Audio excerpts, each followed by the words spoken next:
नमस्कार, मी प्रियंका ठाकूर. सुखी जीवनाचा मंत्र या विशेष कार्यक्रमात आपल्या सगळ्यांचं अगदी मनापासून स्वागत आहे. पुरुषांच्या जनेंद्रियांचा कॅन्सर हा तुलनेने दुर्मिळ आजार असला तरीही गंभीर स्वरूपाचा आहे. योग्य वेळी ओळख आणि उपचार केल्यास तो पूर्णपणे बरा देखील होऊ शकतो.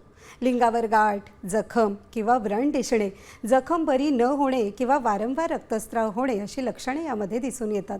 तसेच स्वच्छतेचा अभाव, फिमोसिस, व्हायरल इन्फेक्शन किंवा धूम्रपान या सवयींमुळे हा धोका निर्माण होऊ शकतो. या आजाराबद्दल सुरुवातीच्या टप्प्यामध्ये जर ओळख झाली तर उपचार सोपे आणि परिणामकारक असू शकतात. मात्र ही लक्षणे नेमकी कशी ओळखायची यावरच आपण आजच्या भागामध्ये अधिक चर्चा करणार आहोत.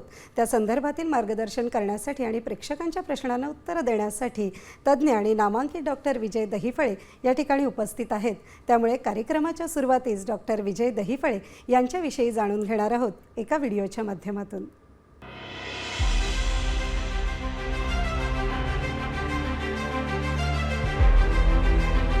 डॉक्टर विजय दहिफळे हे सेक्सोलॉजिस्ट, यूरोलॉजिस्ट आणि एंट्रोलॉजिस्ट आहेत.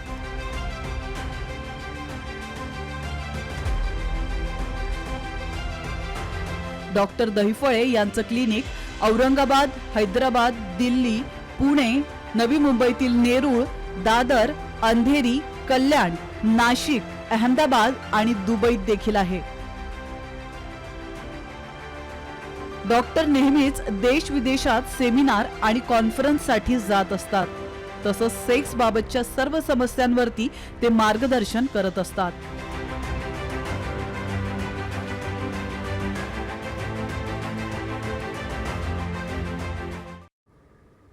डॉक्टर, साम टीव्हीच्या स्टुडिओमध्ये आपलं मनापासून स्वागत आहे. नमस्कार. कार्यक्रमाच्या सुरुवातीला जाणून घेणार आहोत एका सत्यप्रसंगाबद्दल. सरांच्या दादर सेंटरवरील हा प्रसंग आहे. दादर ओपीडीमध्ये एक 50 ते 55 वयोगटातील एक जोडपे आले होते. आपल्या साम टीव्हीवरील सुखी जीवनाचा मंत्र या शोचे ते अगदी नियमित दर्शक. सरांनी येण्याचे कारण विचारले त्यावर पत्नी म्हणाली की सर, माझे पती वकील आहेत आणि त्यांचे मानसिक स्वास्थ्य चांगलं असणं हे माझ्यासाठी खूपच महत्त्वाचे आहे. त्यांच्या व्यवसायासाठी सुद्धा ते अत्यंत आवश्यक आहे. तुमचा कार्यक्रम खूप वैज्ञानिक माहिती देणारा आहे आणि आम्हाला तो खूप जास्त आवडतो. आम्ही दोघेही अगदी न चुकता हा कार्यक्रम पाहतो आणि यांच्या मित्रांनाही पाहायला सांगतो. सर, जवळजवळ 2 महिन्यांपूर्वी किंवा 2 महिन्यांपासून मी यांना पाहते की हे प्रचंड डिस्टर्ब आहेत आणि याचे कारण फक्त लैंगिक कमजोरी असल्याचे मला असे वाटते. 2 महिन्यापासून मी पाहते की ते जवळीक करण्याचा प्रयत्न करतात, पण त्यांना पूर्वीसारखा सेक्स स्टॅमिना आणि टायमिंग हे दोन्ही देखील राहिलेले नाही आणि क्रिया करताना मध्येच ते डाऊन झाले की हे नाराज होतात. याचा परिणाम त्यांच्या कोर्टातील कामकाजावरही होत आहे हे माझ्या लक्षात आले. त्यामुळे मीच पुढाकार घेऊन आपण ताबडतोब सुखी जीवनाचा मंत्राच्या डॉक्टर दहिफळे यांना भेटू असे म्हणत त्यांना इथे आणले आहे. कारण यांची ही अवस्था आता मला पाहावत नव्हती. तुम्ही अशा बऱ्याच केसेस कार्यक्रमाच्या सुरुवातीलाच सांगता आणि त्यावर झालेल्या उपचारांचे चांगले परिणामही दाखवता.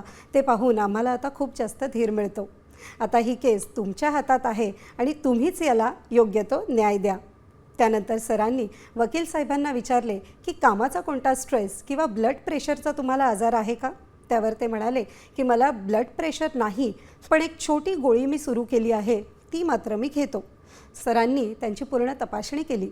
वयानुसार टेस्टेस्टेरॉनच्या मात्रतेमध्ये जेव्हा घट झाल्याने किंवा बीपीच्या गोळ्यांचा साईड इफेक्ट्समुळे ही समस्या उद्भवते असे सरांनी सांगितले आणि कमजोरीसाठी 3 महिन्यांची ट्रीटमेंट सुरू केली.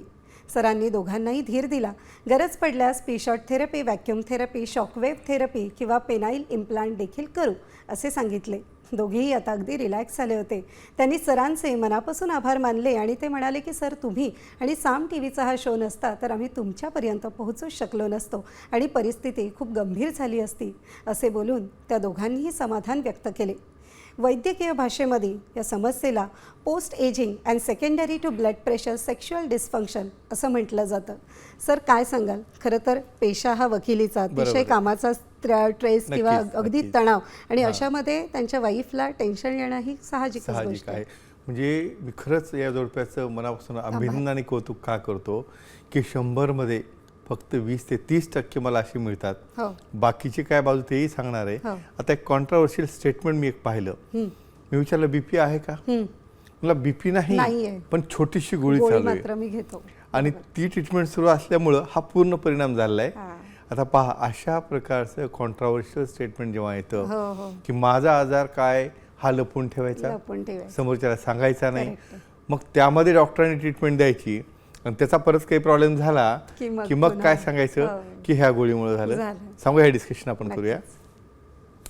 सर्वप्रथम आपल्या जगभरातील या साम टी व्हीच्या सुखी जीवनाच्या मंत्राच्या लाईव्ह भागामध्ये तुमचं सर्वांचं अगदी मनापासून अभिनंदन, कौतुक आणि या स्पेशल अशा जोडप्यांचं देखील मी मनापासून कौतुक करतो. अहो, मी नेहमी सांगतो, आपल्या पार्टनरला मानसिक सपोर्ट जो असतो तो फार आवश्यक असतो. अशा केसमध्ये जर काही कारणामुळं ब्लड प्रेशर असेल किंवा समजा स्ट्रेस असेल कामाचा किंवा वयोमानामुळं टेस्टोस्टेरोन कमी झाल्यामुळं जर त्या माणसाची क्रिएटिव्हिटीला कमी झाली असेल तर खरंच मी ह्या भगिनीला मानतो की बाबा, माझ्या पतीला त्या ठिकाणी काही कामावर परिणाम होतो का, तो डिप्रेस होतोय, तो नाराज होतोय, तर चला जाऊया आपण. तर हीच खरी आपली पोचपावती आहे या कार्यक्रमाची की कितीही अति उच्च शिक्षित जरी असाल तर तुमच्या शरीराला तुम्ही काय आहात ते माहीत नसतं. म्हणून हे ॲक्सेप्ट करणं, पार्टनर ओळखणं आणि सोबत घेऊन येणं खरंच ते अतिशय निष्पावण आहेत. ह्याची दुसरी बाजू सांगतो, बऱ्याचदा फॅमिलीमध्ये तुमचं वय झालं, आता काय तुम्हाला कशाला पाहिजे, किंवा त्याचं एवढं प्रेशर द्यायचं त्या पार्टनरवर की तो शेवटी पार्टनर कुठेतरी गुपचूप क्लिनिकला येणार.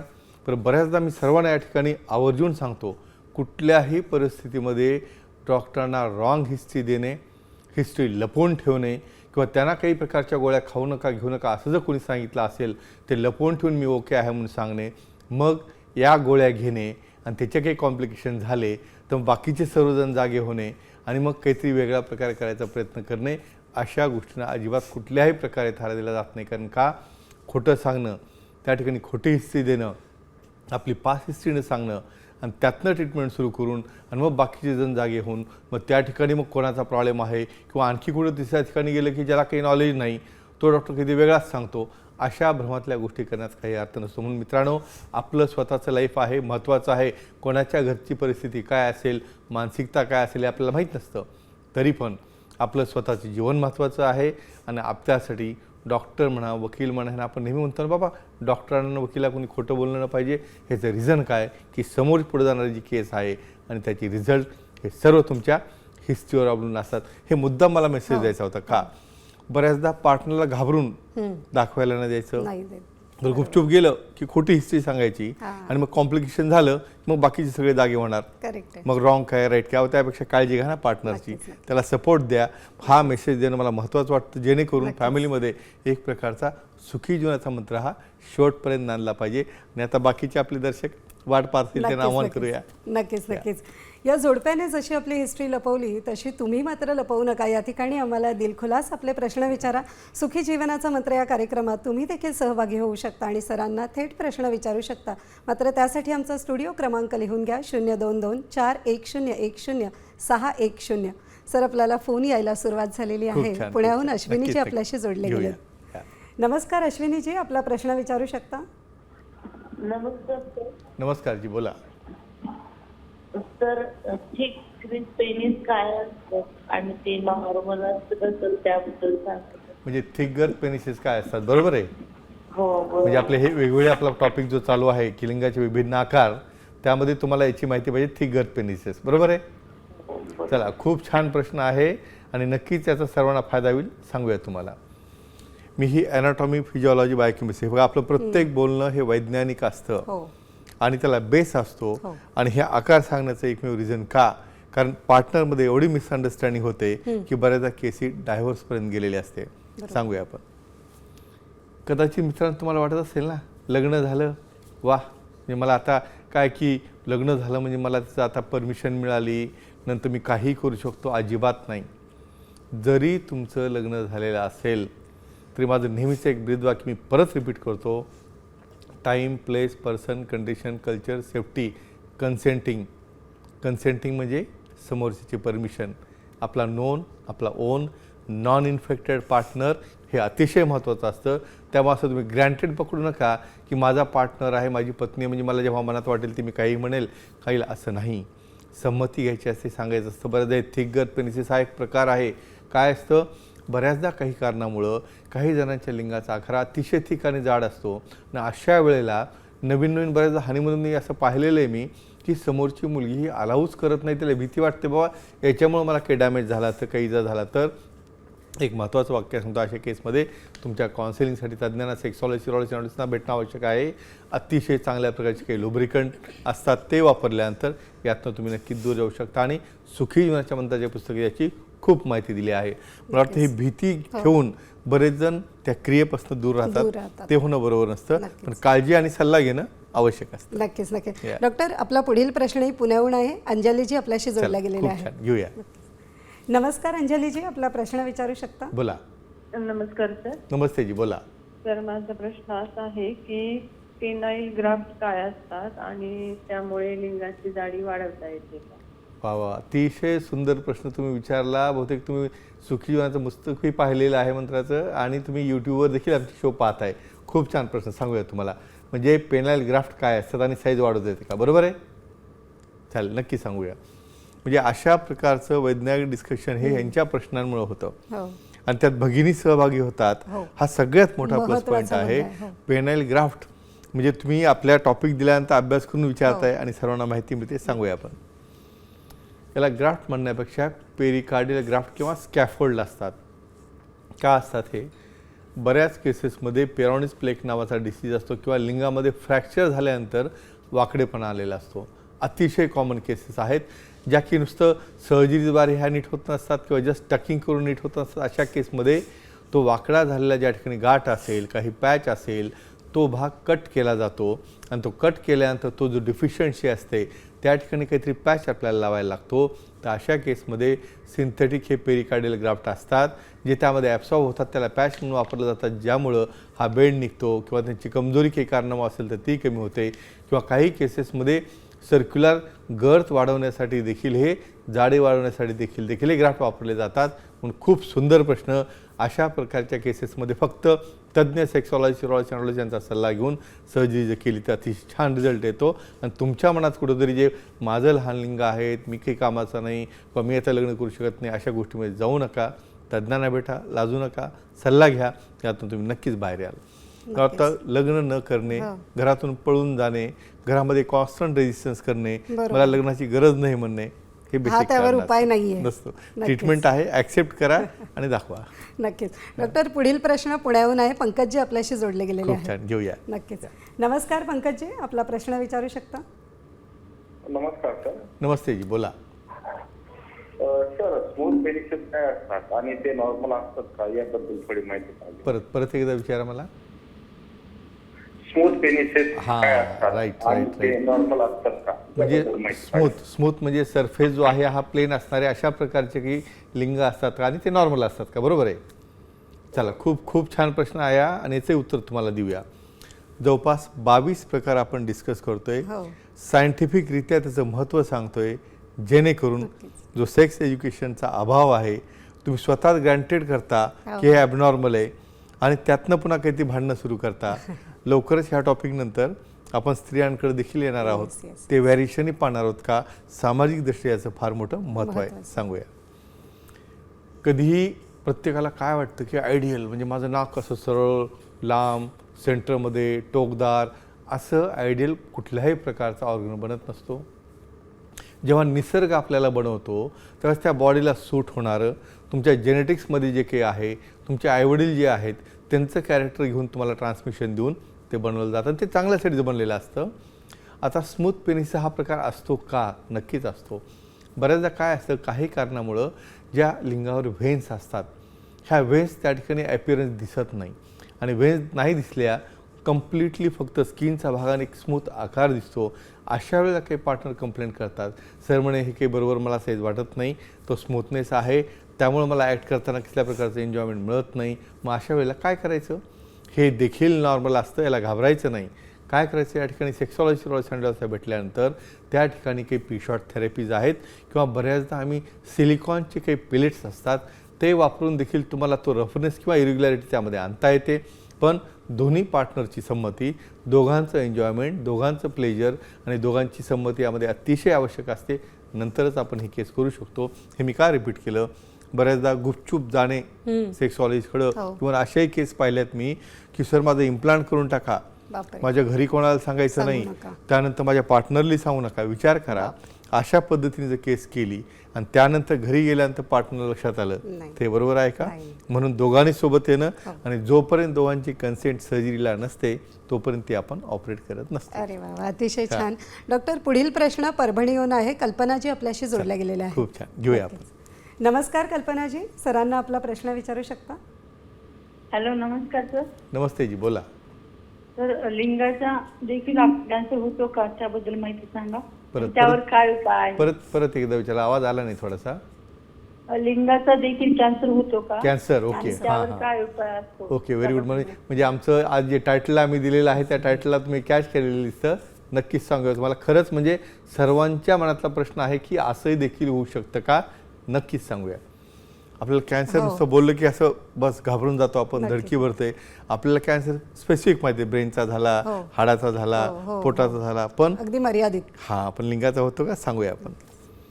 मित्रांनो, हे बघा, एक महत्त्वाची गोष्ट तुम्हाला सांगतो.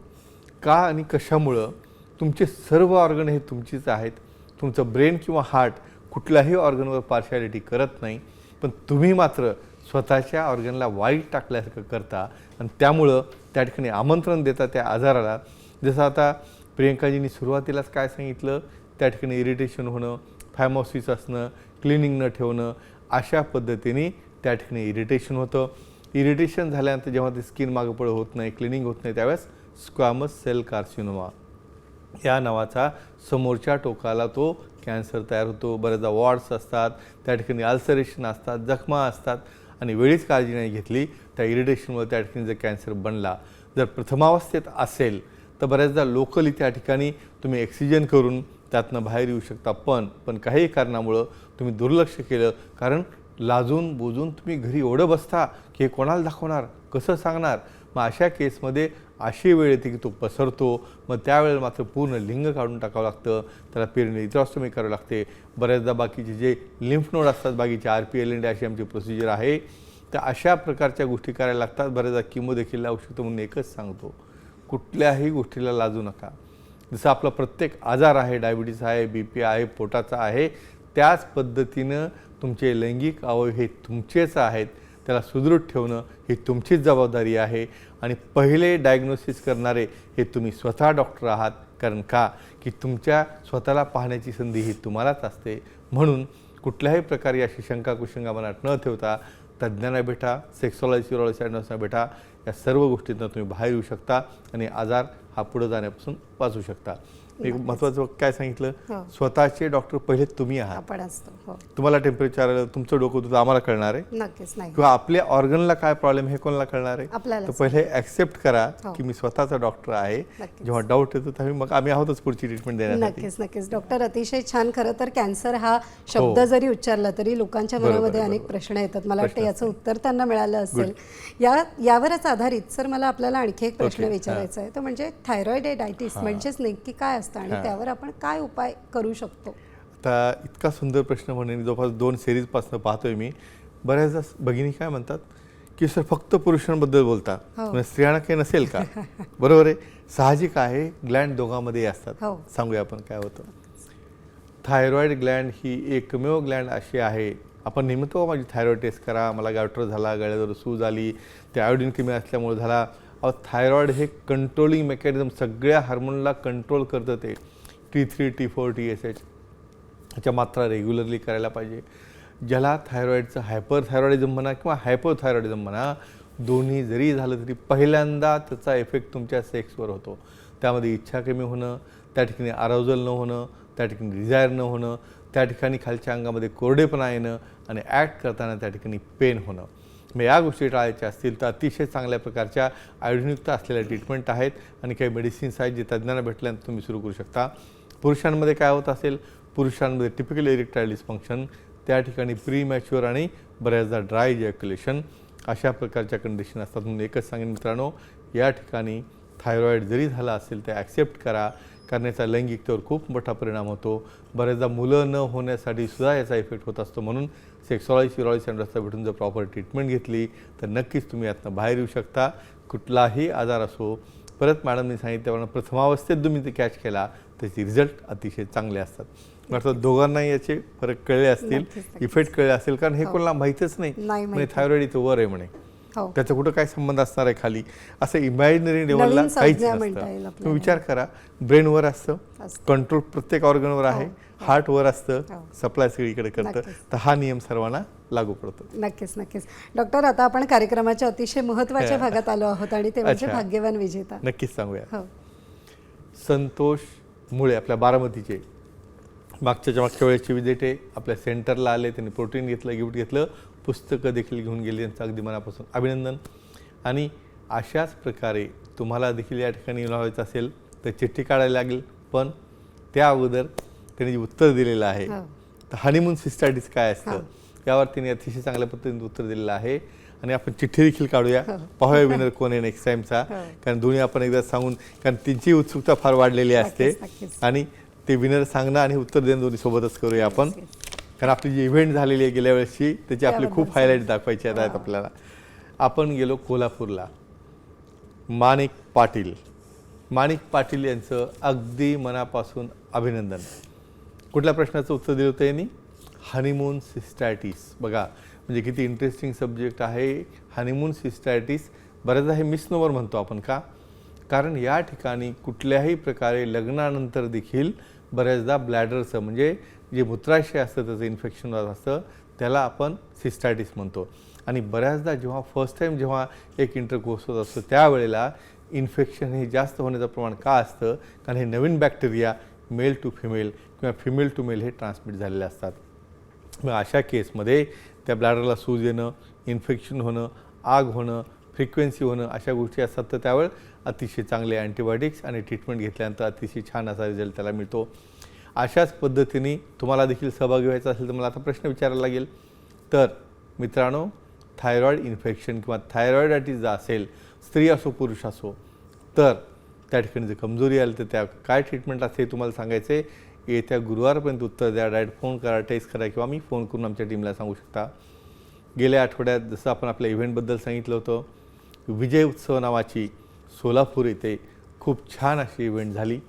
या इव्हेंटमध्ये स्पेशली नागेश्वरजी शुक्ला, त्याचबरोबर विजयजी अक्कावार अशी पूर्ण आमची इनॅजिक कँगनची टीम उपलब्ध होती. या सर्व टीमने अतिशय चांगल्या पद्धतीने त्या ठिकाणी अल्कलाइज वॉटरचं महत्त्व काय असतं या ठिकाणी मी सांगेन. आत्ता मी जे हनीमून सिस्टायटिस सांगत होतो ना, म्हणजे युरिनरी ट्रॅक्ट इन्फेक्शनमध्ये देखील अल्कलाइज वॉटरचा हा फार मोठा रोल का असतो? कारण बऱ्याचदा ॲसिडिटी वाढल्यामुळं ही ॲसिडिटी पूर्ण शरीरावर परिणाम करत असते. तुमच्या शरीरामध्ये जे अँटीऑक्सिडेशनचं कार्य पाहिजे असतं ते हे करत असतं. डायबिटीस आहे, ब्लड प्रेशर आहे, ओबेसिटी आहे, या सर्व गोष्टींमध्ये ज्या सेल्समध्ये नॉर्मल वॉटर हे ॲब्सॉर्ब होत नसतं, अशा केसमध्ये या प्युअर हायड्रोजन असणाऱ्या मॉलिक्यूलमुळं किंवा तिची क्लस्टर साईज स्मॉल असल्यामुळं ते प्रत्येक ऑर्गनमध्ये एंट्री करून त्या अवयवाला, पँक्रियाज असो, बऱ्याचदा इव्हन ब्रेनमध्ये कॉग्निशन किंवा मेमरी देखील हे तयार करत असतं. तर एकाच वाक्यात सांगेन की या ठिकाणी तुम्ही या अल्कलाइज वॉटरचा उपयोग अतिशय चांगल्या पद्धतीने करा. आणि मी या ठिकाणी स्पेशली आवर्जून सांगतो की त्या ठिकाणी उपस्थित असलेले स्पेशली परमेश्वरजी माळी आणि दीपक त्या ठिकाणी जे होते, अतिशय खेड्यामध्ये जाऊन देखील त्यांनी हे अवेअरनेस केलेलं आहे. प्रत्येक व्यक्तीला जाऊन हे सांगितलेलं आहे. हे इतकं मोठं कार्य आहे. हे बघा, डॉक्टर्स तर आहेतच, मेडिसिन तर आहेच, मेडिसिन्स ही सपोर्टिंग सिस्टीम असते. म्हणून एका वाक्यात सांगेन, प्रत्येकाने म्हणजे बऱ्याच जणांचं अवेअरनेस म्हणजे खूप जणांना काय वाटतं, हे पाणी पिल्यानं मला काय होईल का, पाण्याने असं होऊ शकतं का? अहो, पाण्यामध्ये तुमची बॉडी 72% असल्यामुळं अल्कलाइज वॉटर जे हायड्रोजनेटेड असतं सेल्समध्ये जातं आणि तुमच्या सर्व सेल्स या हेल्दी आणि तंदुरुस्त करतं. म्हणून ही चळवळ, हे अभियान राबवण्यासाठी स्पेशली नागेश्वरजी शुक्ला, त्याचबरोबर विजयजी आणि पूर्ण भारतातील टीम काम करत असते. आणि लवकरच आपल्या दादर सेंटरला देखील याचं इन्स्टॉलेशन होऊन त्याचं एक इनॉग्रेशन देखील त्यांच्या हस्ते होऊन स्पेशली शुक्लाजी या ठिकाणी येऊन आपल्या मुंबई प्लस पूर्ण महाराष्ट्रामध्ये देखील याचा अवेअरनेस आपल्याला करायचा आहे. तर मित्रांनो, अशा प्रकारे हा आठवडा अतिशय सुंदर पद्धतीने सेलिब्रेट केला आणि सर्वांच्या जीवनात सुखी जीवनाचा मंत्र येण्यासाठी आमचे नेहमी प्रयत्न सुरू असतात. बाकी प्रियंकाजी तुम्ही सांगू शकता. नक्कीच. आज अनेक वेगवेगळ्या विषयांवर सर आपण चर्चा केली. कॅन्सरसारख्या महत्त्वाच्या विषयावर सुद्धा आपण चर्चा केली. हे महत्त्वाचं आहे. पण ती ब्युटी तुम्ही इतक्या छान पद्धतीने विषय घेऊन येता आणि आपले दर्शक स्पेशली त्यात सहभागी भगिनी होतात. त्यांना देखील आपण धन्यवाद देऊया. नक्कीच, कारण एवढा उशिरा देखील त्या ठिकाणी आपल्या शोमध्ये ते सहभागी होतात. नक्कीच. सुखी जीवनाचा मंत्र या विशेष कार्यक्रमात आता वेळ झाली आहे इथेच थांबण्याची. मात्र त्यापूर्वी सर आपण वेळात वेळ काढून उपस्थित झालात. आमच्या साम टी व्हीच्या सगळ्या प्रेक्षकांना तुम्ही तुमची उत्तरांनी त्यांचं समाधान केलं त्याबद्दल तुमचं मनापासून आभार. धन्यवाद. पुन्हा भेटूया नव्या विषयासह. तोपर्यंत शुभरात्री. नमस्कार.